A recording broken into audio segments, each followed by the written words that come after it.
my name is Ryan Cam. We're getting a Conjuring movie on September 5th, supposedly the last one. And this is, despite my love of horror, a series I have no knowledge of. I've only seen one of these movies, the third one. I have not seen one and two, so it's high time that I change that, and it's time to take a look at the Conjuring movies, starting off with 2013's The Conjuring.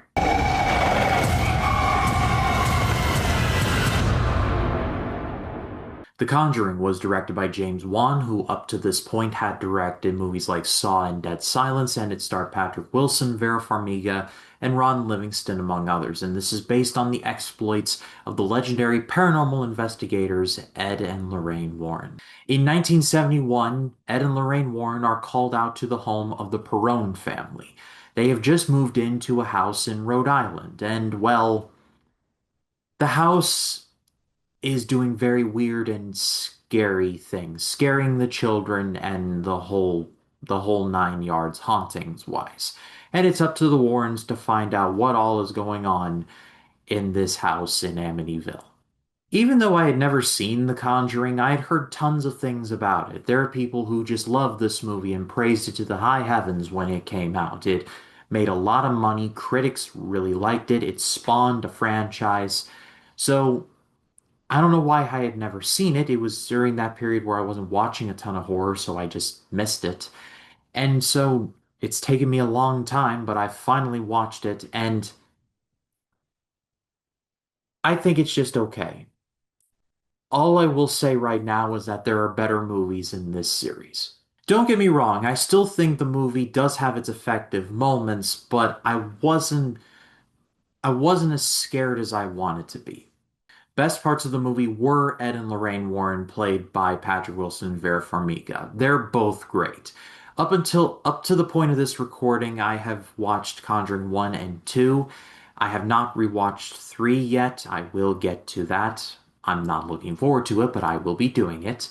However, I do remember even in 3, Wilson and Farmiga really bringing it, and I think that they both do a great job. Here, Ed and Lorraine work really well off of each other. They keep referencing an incident that happened where it's like, we can't get too deep again. Like, Ed is very protective of Lorraine, even though Lorraine is more than capable of taking care of herself. It's a really nice dynamic, and I do appreciate how they're pros at this by now. There's no messing around. Like, they hear about this and they take it seriously, and they take this family seriously.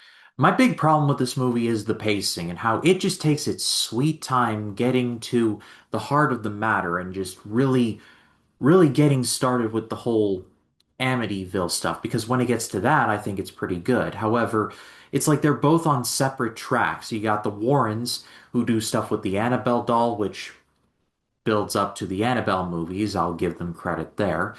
But then it's like they're out on their own separate thing doing their thing, and then the Perron family are doing their thing, and I was more invested in the Warrens doing their thing than the Perrons. I'm just saying, the movie's about 2 hours long. I feel like it could have been at least 90 minutes, hour 45. Well, I will say that when the actual haunting stuff and investigation is going on, it is actually pretty good. The scene where the matriarch of the Perron family is doing the hide and clap game with her youngest daughter, and it does the like that big jump scare.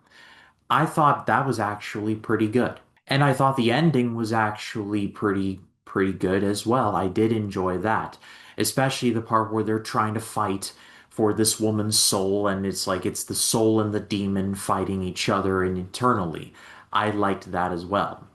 Another big issue that I did have, and it could just be a me thing, but at a certain point I said to myself, this movie's basically Poltergeist, like the 1982 movie directed by cough cough Toby Hooper cough cough. Like, think about it. Poltergeist, a family moves into a new home. The house is haunted because of things that happened in the past that the family doesn't know about.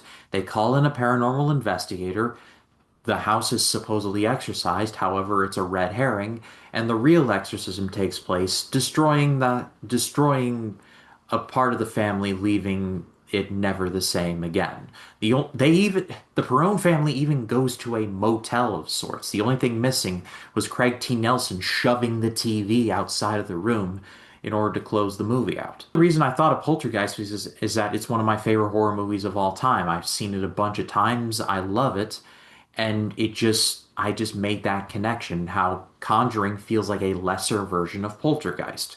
Call me crazy, but that's what I called upon. Though it does have its effective moments, acting's pretty solid across the board. I'm going to give this a good rating, but a high good rating. What I will say is that there is a better movie in this Conjuring series, which I'll be touching on next, and I will be covering The Conjuring 2 very soon, and I'm so looking forward to that. But what did you think of The Conjuring 1? Let me know in the comments. I would love to read what you have to say.